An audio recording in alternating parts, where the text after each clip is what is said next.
আমি একটি বেসরকারি প্রতিষ্ঠানে ভ্যাট কর্মকর্তা। প্রতিষ্ঠানের সকল আইনি জটিলতা এবং ভ্যাট ট্যাক্সের কাজ আমি পরিচালনা করি বা দেখাশোনা করি। এক্ষেত্রে আমার সরকারি দপ্তরের কর্মকর্তাদের সাথে কাজ করতে হয়। বর্তমানের বাংলাদেশের প্রেক্ষাপট অনুযায়ী সরকারি কাজগুলো ঘুষ ছাড়া করা যায় না, তাই আমার ঘুষের লেনদেন করতে হয়। এক্ষেত্রে কি আমি গুনাহগার হব কিনা? আপনি যদি আপনার কোম্পানির হয়ে কোনো ঘুষের কারবার করেন, তো এর জন্য অবশ্যই আল্লাহর কাছে আপনাকে দায়ী হতে হবে।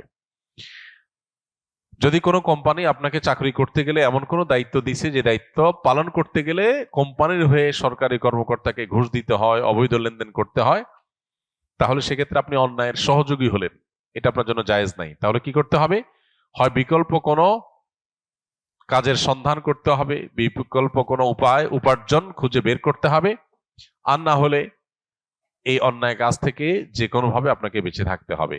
যদি বলেন যে আমার নিয়মিত কাজে এটা কোম্পানির হয়ে নেগোসিয়েশন করা, ঘুষ দেওয়া, অবৈধ লেনদেন করা, তাহলে এটা আপনার জন্য হারাম। কারণ আল্লাহ বলেছেন তাআওয়ানু আলাল বিররি ওয়াত তাকওয়া ওয়ালা তাআওয়ানু আলাল ইসমি ওয়াল উদওয়ান। পাপ এবং সীমালঙ্ঘনের কাজে কেউ কারো সহযোগিতা করা এটা জায়েজ নয়। বিধায় আপনি নিজে ঘুষ খাচ্ছেন না, কিন্তু আরেকজন ঘুষ খাচ্ছে, আপনি মধ্যস্থতা করলেন, কোম্পানি থেকে নিয়ে তার কাছে দিলেন, আপনিও সমান অপরাধী। এজন্য বিকল্প কোনো উপায় উপার্জনের পথ খুঁজে বের করতে হবে। দুনিয়াতে হালাল উপার্জন করে বেঁচে থাকতে হলে হয়তো খুব ভাবসাব নিয়ে থাকা যাবে না, ভালোভাবে থাকা যাবে না, কিন্তু দিন শেষে আল্লাহর কাছে জান্নাত চাইলে এতটুকু স্যাক্রিফাইস আপনাকে করতেই হবে।